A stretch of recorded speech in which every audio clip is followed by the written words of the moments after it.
तो नीचे कुछ पॉइंट्स लिखे हैं आचार्य सुश्रुत के, आप देखना चाहो तो मन है आपका। इसमें एक लिखने से रह गया है, जल के आगे पृथ्वी और होना चाहिए। पृथ्वी इसके आगे ऐड कर लो, पृथ्वी।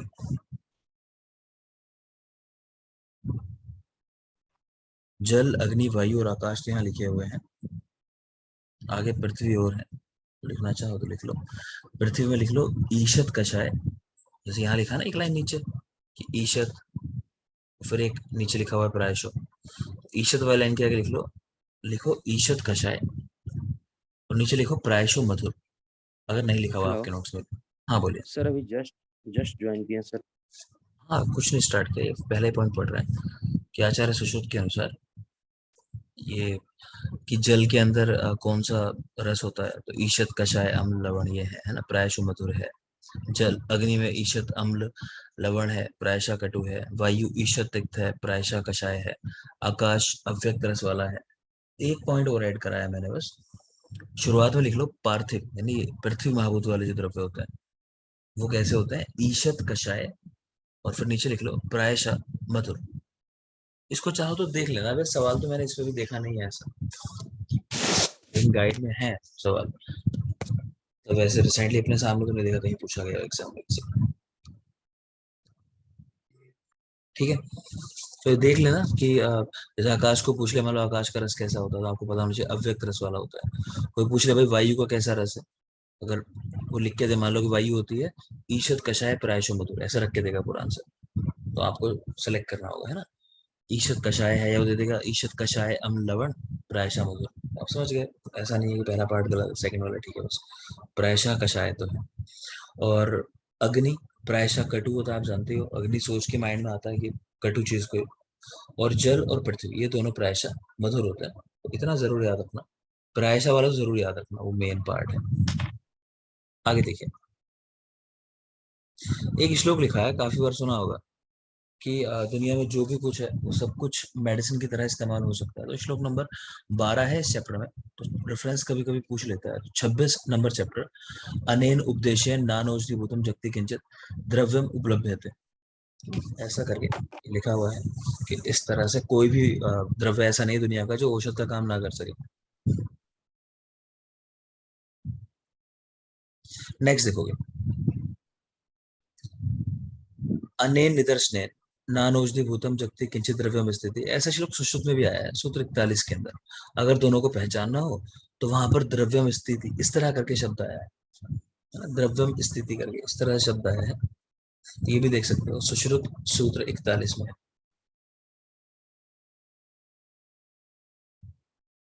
अच्छा राजसुमन, आप कल एक सवाल पूछ रहे थे बार बार कि शिवसेना वाला जो पूछ रहे थे ना, जैसे कि वहां पे ऐसा सर की क्लास में, हाँ सर।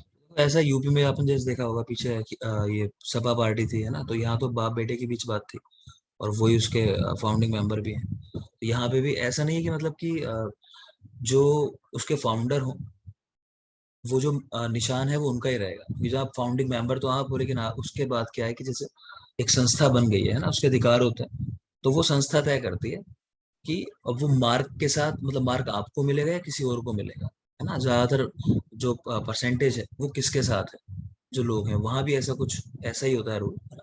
यही कारण था कि वो मैटर जो तक कोर्ट तक चला गया था, और फाइनली अखिलेश को मिल गया था कि हाँ साइकिल के साथ अखिलेश यादव ने चुनाव लड़ा था, है ना। तो वो वाली चीज है, तो ये कोई जरूरी नहीं है कि जो फाउंडिंग मेंबर है वो ही लोग उसके रहेंगे उस निशान के साथ, भले ही आपने उसको एस्टेब्लिश किया हो। जैसे यही है, स्टीव जॉब से मान लो आप एप्पल की बात कर लो, तो फाउंडिंग मेंबर था, है ना, एक बार लेकिन निकाल दिया था उसको, ठीक है ना। तो ये होता है कई बार, कंपनी के मालिक निकल जाते हैं। अभी ये भारत पे से जैसे अश्नीर ग्रोवर को निकाल दिया, है ना, फाउंडिंग मेंबर है, वही है बनाने वाला, तो ये चीज हो जाती है, कोई बड़ी चीज नहीं। लेकिन फिर भी अब सर जो कल बोल रहे थे वो ठीक है कि अभी कोई अलग पार्टी नहीं बनाई, क्योंकि है ना वो, तो अभी देखो क्या होगा, उसकी कुछ प्रोसेस होती होंगी जो भी है। खैर,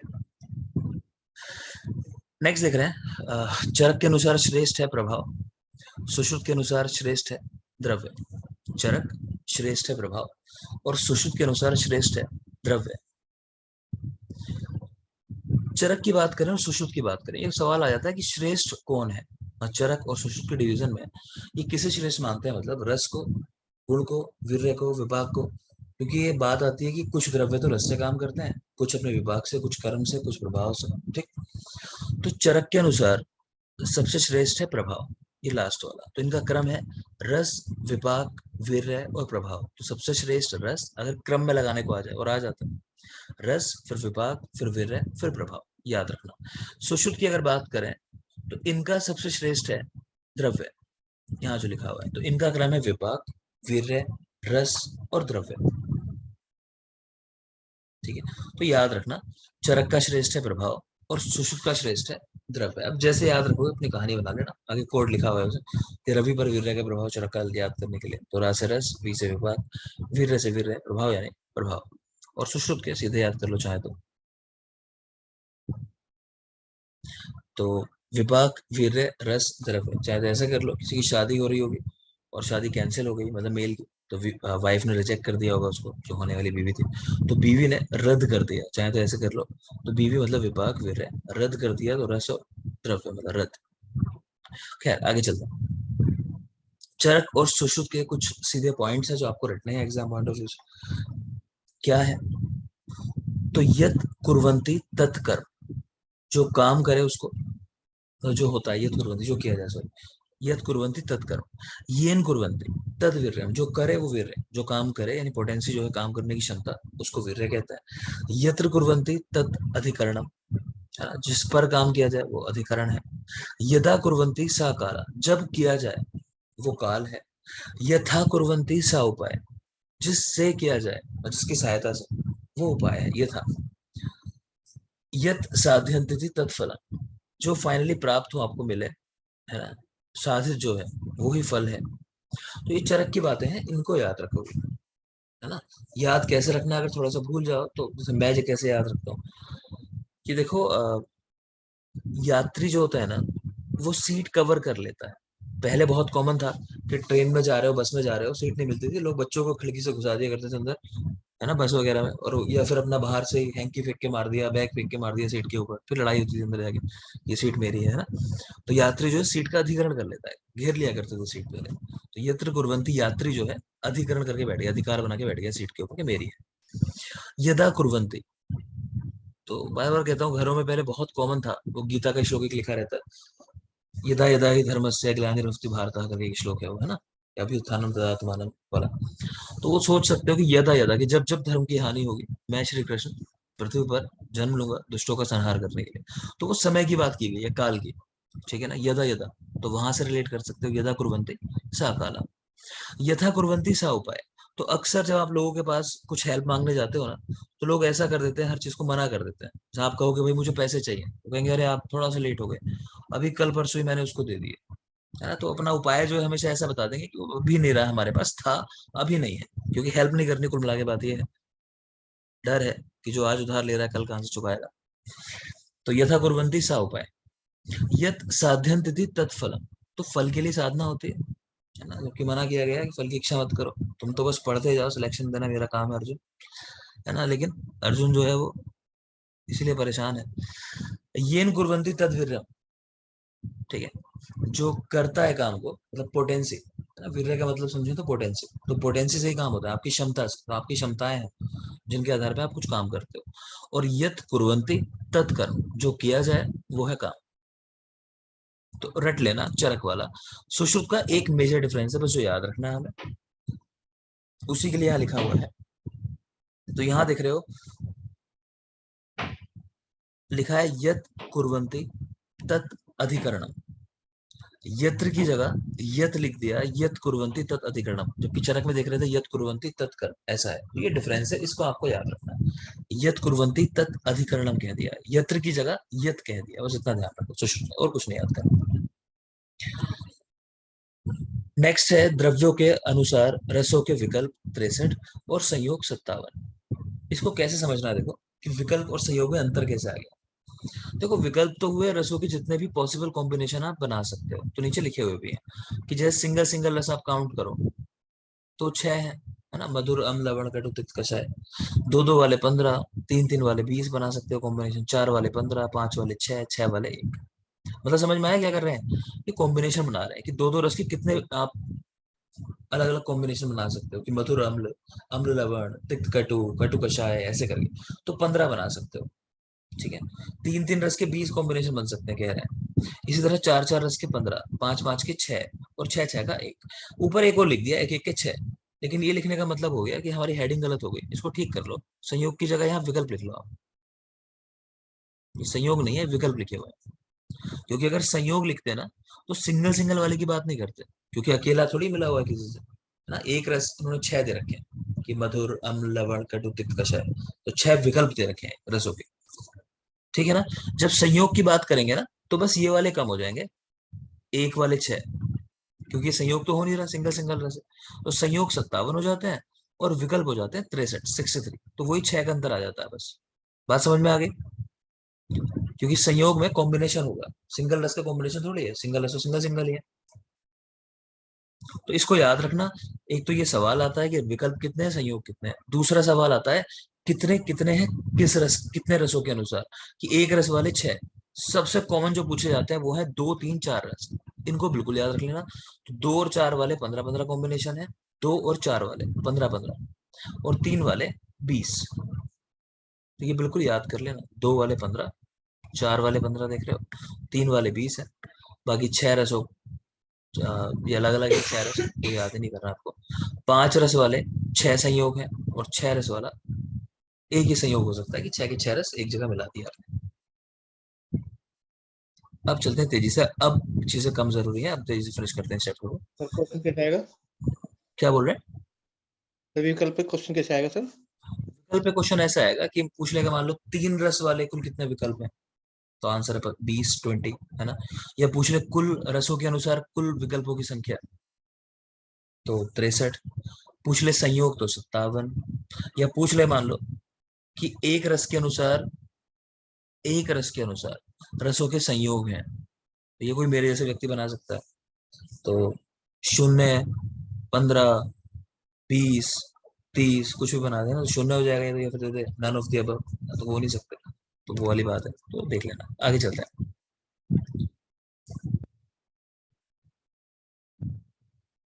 वाग्भट के दोषों के विकल्प है 63, वो चाहो तो वो भी देख सकते हो। अच्छा, एक होता है रस, एक होता है अनुरस। तो कह रहे हैं दोनों में क्या डिफरेंस होता है, रस और अनुरस में क्या डिफरेंस है। तो मतलब लिखा है इन्होंने कि सूखे हुए द्रव्यों का जीवा से संयोग होने पर जो रस स्पष्ट ज्ञात होता है वो रस है, और उस द्रव्य का मेन रस वही होता है। इसके जो विपरीत है, अर्थात जो आर्द्र अवस्था में महसूस हो, जो रस की अंतिम अवस्था में कुछ व्यतीत हो, उसे अनुरस कहते हैं। कुल मिला के शुष्क द्रव्यों में जो महसूस हो वो रस है, जो आर्द्र द्रव्यों में महसूस हो और अंत में महसूस हो, आप कोई चीज खा रहे हो, लास्ट में आके टेस्ट आता है कई बार, या एंड में आके थोड़ा मीठा सा लगता है, या एंड में आके थोड़ा नमकीन सा लगता है, कह देते हो, उसको बोलते हैं अनुरस, ठीक है। तो व्यक्त हो शुष्क अवस्था में हो, स्टार्टिंग में, तो वो रस है। इसके अपोजिट जो है वो अनुरस हो गया, ठीक है। पराधि गुण 10 होते हैं, किसी का मन होता है कौन से 10, तो यहाँ लिखे हुए देख लेना। पर अपर, युक्ति, संख्या, संयोग, विभाग, पृथकत्व, परिमाण, संस्कार, अभ्यास। खैर, आगे कुछ उदाहरण दिए हैं एक कर्मज, द्वंद्व कर्मज और सर्व कर्मज के, ध्यान से देख लेना। एक कर्मज का मतलब है एक ही जो है काम कर रहा है, एक व्यक्ति कोई, ठीक है। तो उदाहरण दिया कि एक कौवा जो है वृक्ष की टहनी पर बैठा हुआ है, रख के पूछता है वो। तो यहाँ वृक्ष की टहनी कुछ नहीं कर रही, कौवा उड़ के आया, वो आके बैठ गया, तो एक काम कर रहा है, टहनी कोई काम नहीं कर रही वृक्ष की, ठीक है। एक होता है उदाहरण द्वंद्व कर्मज। तो दो बकरी लड़ रही हैं, अक्सर सुना होगा, एक हाथ से ताली नहीं बजती, है ना। मम्मी छोटे में क्या करती थी कि दो भाइयों में लड़ाई हो जाए, एक की पिटाई की, जो रोता हुआ आया या जो नहीं रोता हुआ आया, और दूसरे की पिटाई कर दी, और दोनों भाइयों को पीट दिया करते थे कि उन दोनों ने कुछ किया होगा, तो इससे दोनों संतुष्ट हो जाया करते थे पिटने के बाद भी। तो वही बात है कि एक हाथ से ताली नहीं बजती, ऐसी लड़ाई जो होती है दो लोग मिलकर ही करते हैं, तो द्वंद्व कर्मज। तीसरा है सर्व कर्मज। तो सर्व कर्मज का उदाहरण लिखा है त्रिफला, या फिर एक बर्तन में बहुत सारे उड़द के दाने रख दो आप, तो ये मिलके, आप उड़द की दाल का मतलब ये नहीं समझते हो कि एक दाना लेके आज खाना है हमें। कोई आपसे मेहमान आके बोले कि भाभी जी आज तो मन कर रहा है कि, है ना, छोले की सब्जी खाएंगे, तो एक दाना उठाया छोले कि लो भाई बन गई तुम्हारी सब्जी, इसको खा लो, तो वो तभी कहलाती है जब पूरा एक साथ, है ना, बाउल में सारे छोले हो या उड़द हो, पूरा जो भी हो। इसी तरह त्रिफला है, तो सर्व कर्मज का उदाहरण है, तो याद रखना। अभ्यास के पर्याय लिखे हुए हैं। अभ्यास तो शीलन या सतत क्रिया, सतत यानी लगातार कोई चीज की जाए, तो आप जो कर रहे हो पढ़ाई का भी अभ्यास कर रहे हो, रोजाना पढ़ते हो, रिवीजन करते हो, है ना, तो शीलन सतत क्रिया याद रखेंगे। परिमाण के 4 भेद, सीधा नंबर याद रखो, पूछता नहीं है, नीचे लिखे हुए भी हैं। अणु, महत, ह्रस्व, दीर्घ, लेकिन 4 है, नंबर याद रखने हैं। संस्कार क्या करता है? संस्कारो ही गुणांतराधानम उच्यते। संस्कार से गुणों में परिवर्तन हो जाता है। जैसे धान्य को उबालने के बाद क्या हो जाता है, वो हल्का हो जाता है, लघु हो जाता है। पूछता है संस्कार कितने प्रकार के होते हैं? वेग, भावना और स्थिति स्थापकता, जिसको बोलते हैं इलास्टिसिटी। तो 3 प्रकार का होता है संस्कार। और ये शायद पढ़ा होगा कुछ लोगों को, कहाँ मिलता है, किस महाभूत में मिलता है गुण जो होता है, मतलब पृथ्वी पृथ्वी में होता है ना? पृथ्वी में पढ़े हैं हम लोग, अच्छी बात है। आगे देखोगे, आगे लिखा है कि देखो आकाश का जो जल होता है वो कैसी भूमि पे गिरता है और किस रस में कन्वर्ट हो जाता है। आकाश के जल का कोई रस नहीं होता, जब वो गिरता है तो वो अव्यक्त रस वाला होता है, लेकिन जब भूमि पर गिरता है तो उसके अनुसार उसके गुण धर्म हो जाते हैं। तो देख सकते हो 2 मत यहाँ लिखे हुए हैं। एक में लिखा है, कोड लिख सकते हो, लोक पापी निशा। कि निशा है वो क्या करती है? पाप। ये ऐसे समझ लो कि रात में क्या होता है, दुनिया भर में पाप होते हैं, चोर ऐसे जो लोग होते हैं और ज्यादा सक्रिय हो जाते हैं अपराधी प्रवृत्ति के लोग। तो लोक पापी निशा, लोक में पाप कराने वाली कौन है? निशा, रात है। मतलब ला से लाल, का से कपिल, पापी मतलब पांडु और पीत, निशा मतलब नील और शुक्ल। तो रिसेंटली क्वेश्चन आया था यहाँ से, तो याद कर लेना। तो लोक पापी निशा, और सामने क्रमशः रसों के नाम लिख दो। मधुर, अम्ल, लवण, कटु, तिक्त, कषाय। तो आकाशीय जल जैसे भूमि पर गिरेगा वैसे रस वाला हो जाएगा। एक और लिखा है यहाँ पे कॉन्सेप्ट कि भूमि पे गिरने के बाद आकाशीय जल कैसा हो जाता है? पृथ्वी पे अम्ल, लवण, जलीय, मधुर। नहीं, इसको मत देखो आप, ये वाला मत करो, किंचित मत से ये वाला याद करो, ये जरूरी है। लोक पापी निशा, मधुर, अम्ल, लवण, कटु, तिक्त, कषाय। अब यहाँ पे रसों के गुणधर्म लिखे हुए हैं, ठीक है? तो ये कुछ हमें जरूरी वाले हैं, बिल्कुल याद रखने हैं, बल्कि चैप्टर में 2 बार लिखा हुआ है रसों के बारे में।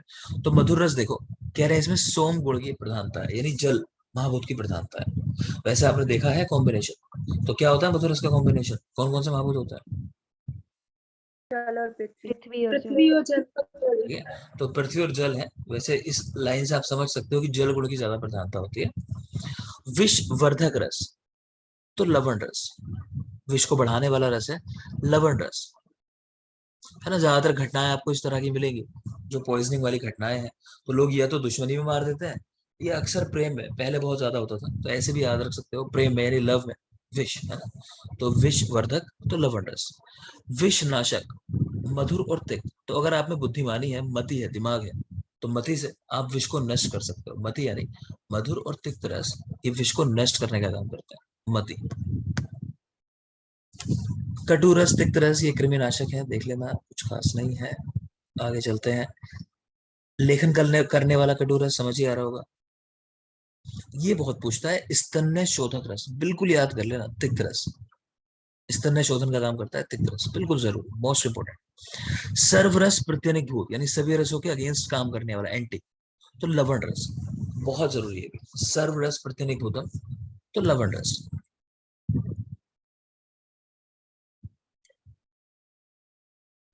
अब देख लेंगे मेन जो यहाँ कैरेक्टर है, बता रहा हूँ मैं, कुछ खास होंगे उन पे फोकस करेंगे।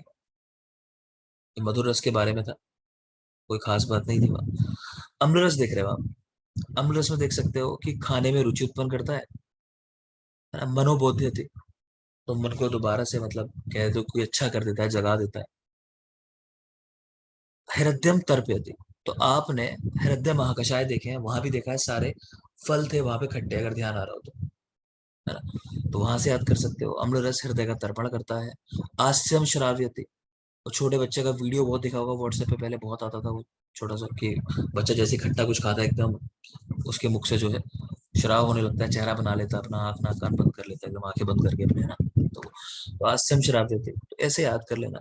भक्तम रोच्यति, मनोबोध्यति, हृदयम तर्पयति, आस्यम श्राव्यति, मुख से श्राव कराने वाला। अधिक मात्रा में ले लोगे इसको तो दांतों को खट्टा कर देता है ना? दंतान हर्ष्यति तर्ष्यति, आंखें व्यक्ति बंद कर लेता है, जो मैं बात कर रहा हूँ। कभी खा के देखो, एकदम खट्टा जैसा टच होता है जीभ पे, आंखें बंद हो जाती है। तो सम्मिलियंती अक्षाणी। पित्त का कोप करता है, रक्त को दूषित करता है, ध्यान रखना, क्योंकि लवण रस में इसका जस्ट अपोजिट है। पित्त का कोप और रक्त को दूषित, चाहे तो एक वर्ड याद कर लो, रक्त को दूषित करना अम्ल रस का काम है, बात खत्म। तो समझ में आ जाएगा, पित्त का कोप हो रहा है और रक्त दूषित हो रहा है। परिदहति कंठम उरो हृदयम तथा। ठीक है, तो कई बार आपने देखा ही है जब ये होता है कि रिगरिटेशन होता है, जैसे किसी को मान लो और एसिडिटी महसूस होती है, तो उसकी वजह से लगता भी ये लोग ऐसा महसूस करने लगते हैं कि मुझे हो सकता है कार्डियक अटैक आया है ना। तो वहां से भी याद रख सकते हो कि कंठ में, उरहा में, हृदय प्रदेश में जो दाह हो रहा है तो वो कई बार पीड़ा करता है, तो देख लेना। नेक्स्ट है लवण रस। मार्गान विशोध्यति, ये देख सकते हो, और कुछ खास नहीं, आप पढ़ चुके हो। सर्व रस प्रतिनिभूत, वो एक मेन पॉइंट है। अधिक सेवन से क्या हो रहा है, तो यहाँ देख लोगे जस्ट अपोजिट है, पित्त का कोप हो रहा है, रक्त को बढ़ा रहा है। ठीक है, रक्तम कोप्यति, सॉरी पित्तम कोप्यति रक्तम वर्धयति। ये देख लोगे अधिक सेवन से कौन से रोग हो रहे हैं, तो वली पलित खालित्य, मतलब चेहरे पर झुर्रियां पड़ जाना, है ना, बालों का गिर जाना। फिर ये अम्ल पित्त स्पेशल देख लोगे, लोहित पित्त, अम्ल पित्त। तो ये लोगों को ऐसा लगता है कि शायद अम्ल रस में होगा, तो अम्ल नहीं है, लवण में लिखा हुआ है, देख लेना। अम्ल पित्त जो है लवण रस में लिखा है, अम्ल में नहीं है, ध्यान रखना इस बात को। नेक्स्ट आ जाओ कटु रस। शोणित संघात भिन्ति, है ना, तो कहीं ऐसा हुआ कि थक्का बन गया, ब्लड का, कह रहे उसको तोड़ने वाला, शोणित संघात भिन्ति। घ्राणम आश्राव्यति, वक्रम शोध्यति, चक्षु विरेच्यति, तो जैसे ही बहुत ज्यादा कुछ मिर्च खा लेते हो, सोच के देखो क्या होता है उसके बाद, आंखों से पानी बहने लगता है ना, चक्षु से विरेचन हो रहा है, रो रहा है व्यक्ति, है ना। घ्राणम आश्राव्यति, नासा से भी श्राव होने लगा। वक्रम शोध्यति, मुख का शोधन हो जाता है। और कुछ खास नहीं है। अधिक सेवन से कह रहे हैं कि पुंसत्व को भी हर लेता है, विपाक नहीं होगा, चाहो तो देख लेना। बाकी मेनली आपसे पूछा जाता है, पढ़ ही लिया होगा आपने कि श्रेष्ठ पुंसत्व हर क्या है, बोलो। क्षार। क्षार, है ना, चार। तो वो याद रखना, क्वेश्चन क्षार। वहां से आता है, अच्छी बात है। और देख लेंगे, और कुछ खास इसमें है नहीं। तिक्त रस पे आ जाओ, बहुत जरूरी पॉइंट है कि स्वयं तो अरुचि करता है, मतलब ये, लेकिन किसी और कारण से रुचि हो गई अगर, उसको दूर करने वाला है। तो स्वयं अरोच का, बट अरोचक दोनों बात ध्यान रखना कि स्वयं अरुचि करने वाला, लेकिन अरुचि को दूर भी करता है। और बात करें अगर अधिक सेवन से क्या होता है, तो रस, रक्त, मांस, मेद, अस्थि, मज्जा, शुक्र, इनका शोषण करने वाला बहुत जरूरी पॉइंट है। तो तिक्त रस शोषण करता है, धातु के नाम रख के पूछ लेता है एग्जाम, किस रस के लिए कहा गया है, तो तिक्त रस के लिए। एक स्तन्य शोधन इसका पॉइंट, और दूसरा ये वाला, रस, रक्त, मांस, मेद, अस्थि, मज्जा, शुक्र, इनका शोषण करने वाला बहुत जरूरी है। इसके अलावा और देखना चाहो तो स्वयं अरुचि करने वाला, और अरुचि को दूर भी करता है। लास्ट आ जाओ कषाय रस। कषाय रस में मेन बात याद रखनी है आपको, स्तंभन होता है। तो मैंने बताया होगा, स्तंभनीय रस या शीतल रसों में सारे आ जाते हैं, मधुर, तिक्त और कषाय। लेकिन एक पूछे श्रेष्ठ कौन सा है, तो कषाय रस। ठीक है, और कुछ खास नहीं है इसमें। एक श्लोक लिखा हुआ है, पूछ ले कभी किसके लिए कहा गया। इसको ठीक से उपयोग करोगे तो उपकार करने वाला है, ठीक ठीक से इस्तेमाल नहीं करोगे तो उपकार करने वाला है। तो रसों के लिए कहा गया, सम्यक उपयुज्य माना, उपकार है भवन्ते, है ना।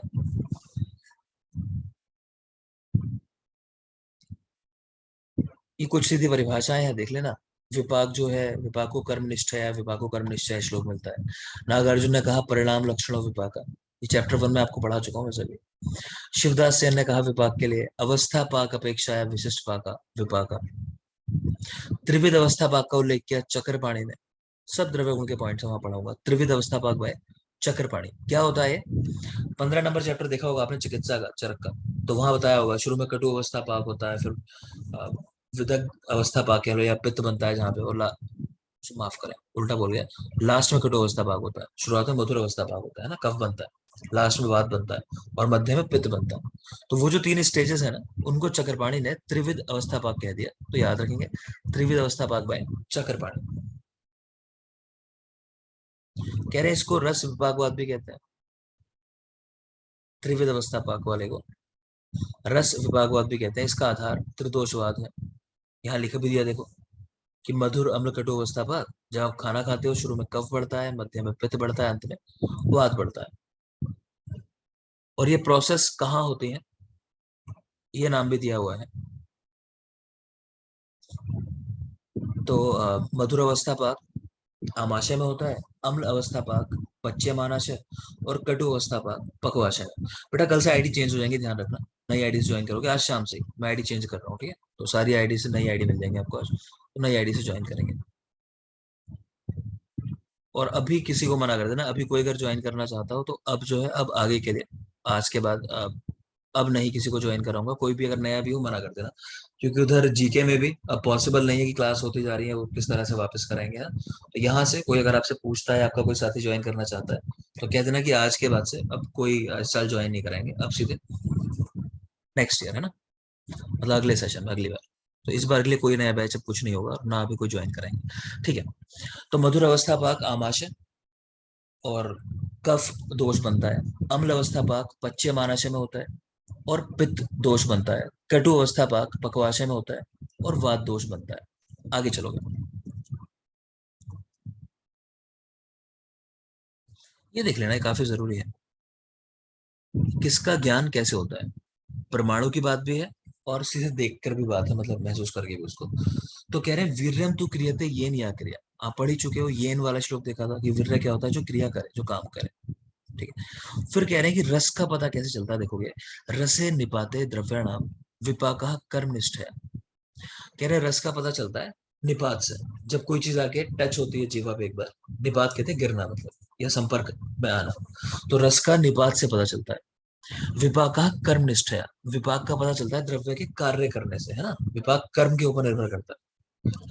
ऊपर श्लोक भी देखा था आपने अभी, विपाको कर्मनिष्ठ है या कर्म निश्चय, है ना, तो विपाक का कर्म के आधार पर पता चलता है। कह रहे वीर्य का अधिवास तक निपात से, कहने का मतलब जब से आगे वो शरीर में एंटर करता है, टच होता है हमारी बॉडी के साथ, और जब तक हमारी बॉडी में बना रहेगा वीर्य, तब तक उसका महसूस होता रहेगा आपको कि हाँ वो कुछ काम कर रहा है शरीर के अंदर, ठीक है। तो जीवा पर निपात से रस का ज्ञान होता है, कर्म समाप्ति पर विपाक का ज्ञान होता है। जब काम हो जाता है पता लगा लेते हो कि अच्छा भाई शरीर में कफ बढ़ा, तो मतलब कि मधुर विपाक था इसका, ऐसे करके, ठीक है। और निपात से अधिवास तक वीर्य रहेगा। अब कोई चीज मान लो उष्ण वीर्य वाली है, तो पेशेंट भी आगे कहेगा सर जब से उसको खाया मुझे तो बहुत जलन हो रही है, मुझे शरीर में लगातार, कल से आपने दवाई दी थी आज तक बड़ा अजीब सा हो रहा था, कि अब होते होते कम हुआ है। वही चीज है, जब से बॉडी में गई और जब तक रही, तो निपात से अधिवास तक वीर्य का ज्ञान। यही लिख लोगे कि लिखा नहीं है, प्रमाणों के आधार पर इसमें सवाल आता है कि रस का पता कैसे चलता है, तो सामने लिख लो, रस ज्ञान के सामने प्रत्यक्ष, प्रत्यक्ष प्रमाण से, जैसे टच होता है जीवा में, प्रत्यक्ष करके उसका।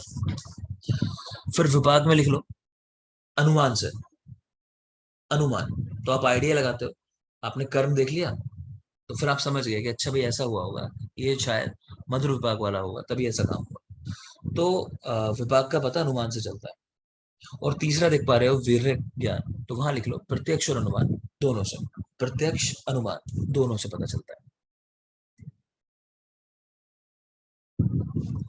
यहाँ एक जरूरी पॉइंट है, अष्टांग हृदय सूत्र 9 में विचित्र प्रत्यारब्ध का उल्लेख किया है ना। कुछ चीजें बड़ी सीधी सीधी होती हैं कि मधुर है कफ को बढ़ाएगी, कटु है वात को बढ़ाएगी, कुछ चीजें इसके अलग भी व्यवहार करने लगती हैं जिनको आप कह नहीं सकते ऐसा क्यों हो रहा है, उसी को बोला गया विचित्र प्रत्यारब्ध अष्टांग हृदय के द्वारा। याद रखना, बहुत जरूरी क्वेश्चन आता है, किसने उल्लेख किया, कहां पर किया, अष्टांग हृदय सूत्र 9, ठीक है। आगे पढ़ाऊंगा इसको, जब सूत्र 9 पढ़ाऊंगा वहां भी लिखवाऊंगा थोड़ा सा। प्रभाव देख लो, प्रभाव भी लगभग विचित्र प्रत्यारोप जैसा ही होता है। तो प्रभाव का मतलब भी क्या होता है, हाँ बोलिए।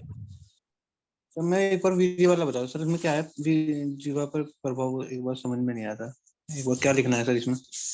देखो जो रस है, रस के सामने लिख लो प्रत्यक्ष से, है ना। प्रत्यक्ष क्या होता है, आप जब खुद किसी चीज को देखते हो या महसूस करते हो, है ना, इंद्रियों के द्वारा, तो आपकी जीवा पर जब रस गिरता है आप खुद पता लगाते हो टेस्ट क्या है ना। आपसे मैं कह दूं अगर कि लो ये खा लो, ये खट्टा है, और वो खा के लगे मान लो मीठा, तो आप कहोगे सर क्या बता रहे हैं, तो मीठा लग रहा है ना, वही चीज है। तो रस का ज्ञान होता है निपात से, जब कोई चीज जीवा पे टच होती है। दूसरा है विपाक, विपाक होता है कि आपने कोई चीज खाई, अभी आपको पता नहीं क्या विपाक था, लेकिन जब वो आपकी बॉडी में गई, मान लो आपको कफ दोष बना हुआ था, आपको खांसी हो रही थी कफ की वजह से, आपको आराम लग जाए, तो आप समझ जाओगे कि कटु विपाक रहा होगा, तो इसने कफ को तोड़ दिया, इसको खाने के बाद से मुझे ऐसा हो रहा है कि कफ आ रहा है, मतलब स्पुट, आप स्पिट कर रहे हो बार बार स्पुटम को, तो आप समझ गए कि भाई ये कटु विपाक वाला रहा होगा, है ना। तो आपने आइडिया लगाया बाद में उसका काम देख के। और तीसरा है वीर्य का ज्ञान, यानी जो काम करती है जिस पोटेंसी, तो वो है निपात से अधिवास तक, यानी प्रत्यक्ष और अनुमान दोनों, ठीक है। तो रस का प्रत्यक्ष से ज्ञान होता है, कर्म का विपाक का, अनुमान से, और वीर्य का प्रत्यक्ष और अनुमान दोनों से। चलो जल्दी से देख लेते हैं, चैप्टर खत्म करना है, शायद एंड की तरफ ही होंगे हम ये। खत्म करा रहा हूँ, 2 मिनट हार्डली दे दो मुझे, 2 मिनट में खत्म हो जाएगा चैप्टर, कुछ नहीं है। माइक ऑफ कर लेंगे नितिन, देखेंगे आगे। प्रभाव, तो मैंने कहा जैसा विचित्र प्रत्यारब्ध है वही चीज आप प्रभाव समझ सकते हो, ठीक है, लगभग वही है कि जिसको आप अपने बुद्धि से एक्सप्लेन ना कर सको, मतलब जिसको आप बता ना सको ये काम क्यों हो रहा है ना। कई चीज ऐसी आती है ना, मैं भी कह देता हूँ इसको रट लो सीधा, तो समझो वो जो रटने वाली बात है सीधी, जहां हम जवाब ना दे सके, निरुत्तर हो जाए, तो वही चीज प्रभाव है कि ये काम क्यों हो रहा है, तो प्रभाव से हो रहा है। तो विशेष कर्म जो होता है किसी किसी द्रव्य का, वो प्रभाव से होता है उसके, ठीक है। आपसे ऐसा सवाल पूछ सकता है कि जैसे आप कई ऐसी चीजें पढ़ते हो ना कि भाई ये द्रव्य जो है इस रोग में बड़ा अच्छा काम करता है, तो पूछ ले क्यों होता है किसी द्रव्य के बारे में, तो उसका एक ही जवाब है, प्रभाव। जो स्पेशली कोई चीज काम करती है, जैसे हमने कपर्दी का देखा कि अम्लपित्त में काम करता है, कोई पूछे यही क्यों करता है और कोई क्यों नहीं करता इतना अच्छा काम, और भी द्रव्य हो सकते हैं उन रस वाले, उन विपाक वाले, तो वो प्रभाव है भाई, हर द्रव्य में एक प्रभाव है कि हाँ मैं इस बीमारी में अच्छा काम करूंगा, ठीक है। आगे चलते हैं। सुश्रुत कह रहे हैं कि वमन द्रव्य प्रकृति या स्वभाव से काम करते हैं, जबकि विरेचन द्रव्यों के गुण लिखे हुए हैं। गुण देख सकते हो, देखना चाहो तो, उष्ण तीक्ष्ण सर्व विकासी। तो सुश्रुत ने वमन के लिए लिखा प्रकृति या स्वभाव से काम करते हैं, चरक ने वमन और विरेचन दोनों में ऐसा लिखा कि प्रभाव से काम करते हैं। ध्यान रखना, क्वेश्चन पूछता है, तो चरक वमन विरेचन दोनों ही द्रव्य प्रभाव से काम करते हैं, सुश्रुत के सिर्फ वमन द्रव्य प्रभाव से काम करते हैं।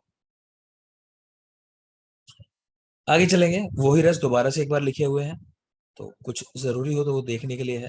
एक ये देख सकते हो, मुख में ऐसा लगता है लेप लगा हुआ है ना, व्यापनु लिम्पितम ऐसा वर्ड आया है, मुख में लेप की तरह, तो मधुर रस समझ ही आ रहा होगा। विधा अम्ल से होगा, है ना, एसिडिटी।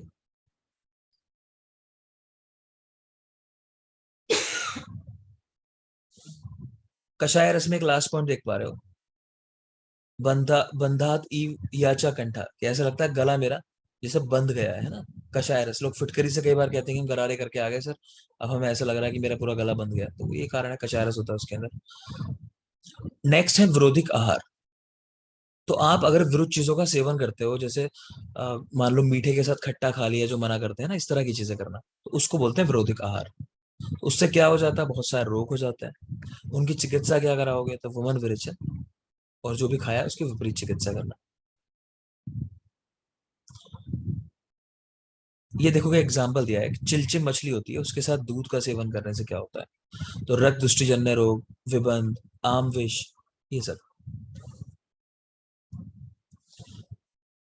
कह रहे हैं कुछ आहार द्रव्य ऐसे होते हैं, ये औषधियां ऐसी होती हैं जो दोषों को उभार तो देती हैं, लेकिन निकालती नहीं है, ठीक नहीं है। जैसे मान लो आप वमन कराना चाह रहे थे, और आपने आज तक पेशेंट को सब कुछ खिलाया पिलाया वमन कराने के लिए, और आज सुबह के प्लान कैंसिल कर दिया, तो अब क्या होगा, उसको बीमारियां होंगी कफ बढ़ने की वजह से, है ना। वही चीज कह रहे हैं कि ऐसा नहीं कि सिर्फ दोष बढ़ा दिए और उसको यूज नहीं किया, मतलब फिर निकालना जरूरी है। आगे एक सवाल आता है, विरुद्ध आहार के कितने घटक हैं, जो चरक ने एक्सप्लेन किया है, तो 18। तो विरोधिक आहार के 18 घटक, नंबर याद रखना। उदाहरण में जो एक दो जरूरी है वो बता रहा हूँ, जो पूछे जाते हैं आपसे, तो उसको देख लोगे। तो ये पूछा जाता है आपसे, एक परिहार विरुद्ध देख पा रहे हो यहाँ पे, और एक देख पा रहे हो उपचार विरुद्ध, इन दोनों को देख लेना। परिहार विरुद्ध का उदाहरण है कि सुअर आदि का मांस खाने के बाद उष्ण वस्तुओं का सेवन करना, है ना, तो ये नहीं करना चाहिए।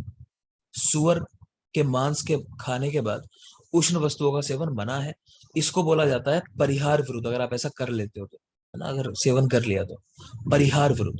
दूसरा उदाहरण है उपचार विरुद्ध, तो स्नेह पीने के बाद शीतल आहार या औषध का प्रयोग करना, आप जानते हो जब भी स्नेह लेना है उसके बाद उष्ण जल है अनुपान के रूप में, एक्सेप्ट भल्लातक और तुवरक।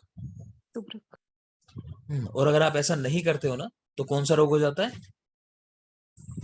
जलोदर जलोदर, हो जाता ठीक है, है। जलोदर। तो स्नेह पान के बाद अगर आप उष्ण जल का प्रयोग नहीं करते हो, तो जलोदर रोग हो जाता है, ये भी ध्यान रखना।